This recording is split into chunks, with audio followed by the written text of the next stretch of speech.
এই মুহূর্তে কারওয়ান বাজারের পাশে যে রেল লাইনটা আছে সেখানে দাঁড়িয়ে আছি। তেজগাঁ স্টেশন থেকে একটু এগিয়ে এলেই এই রেল লাইনটা এবং এফডিসির যে ক্রসিং, ঠিক এই জায়গায় সকাল 8টা নাগাদ একটি ট্রেন দুর্ঘটনা হয়।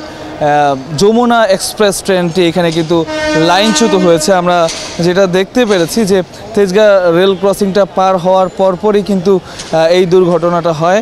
ভিশন এসি নিয়ে এলো মানিব্যাগ গ্যারান্টি অফার।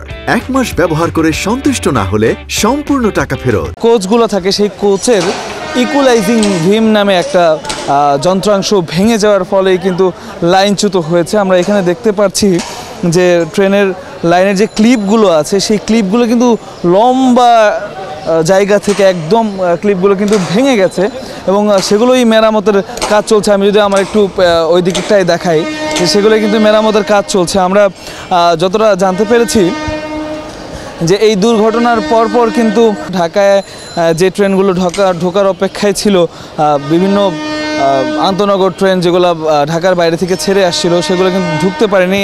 এছাড়া ঢাকার কমলাপুর থেকে যেই ট্রেনগুলো ছেড়ে যাওয়ার কথা ছিল সেগুলো কিন্তু যেতে পারেনি। এই মুহূর্তেও আমরা দেখতে পাচ্ছিলাম যে বেশ অনেকক্ষণ একটি ট্রেন অপেক্ষা করে কিন্তু তারা ব্যাক চলে যাচ্ছে, পেছন দিকে চলে যাচ্ছে ট্রেনটি নিয়ে। এবং যে ট্রেনটি দুর্ঘটনার কবলে পড়েছে যমুনা এক্সপ্রেস, সেই ট্রেনটিতে কিন্তু যাত্রীতে ভরপুর ছিল। আমরা কথা বলেছি রেলওয়ে কর্মকর্তাদের সাথে, তারা জানিয়েছেন যেহেতু ঈদের পরপর এখনও পর্যন্ত মানুষের ঢাকায় ফেরা চলছেই, সেই ক্ষেত্রে কিন্তু ট্রেনের ভেতরে কিন্তু ব্যাপক পরিমাণে মানুষ ছিল। এই ট্রেনটি মূলত তারাকান্দা থেকে ছেড়ে আসছিল এবং এই দুর্ঘটনার ফলে কিন্তু কোনো বগি উল্টে যায়নি।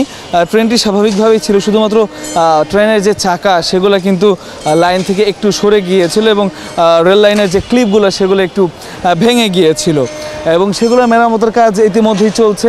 এই দুর্ঘটনাকে কেন্দ্র করে কিন্তু যাত্রীদের মধ্যে কেউ হতাহত হননি, তেমনটি আমাদেরকে জানিয়েছেন রেলওয়ে কর্তৃপক্ষের কর্মকর্তারা।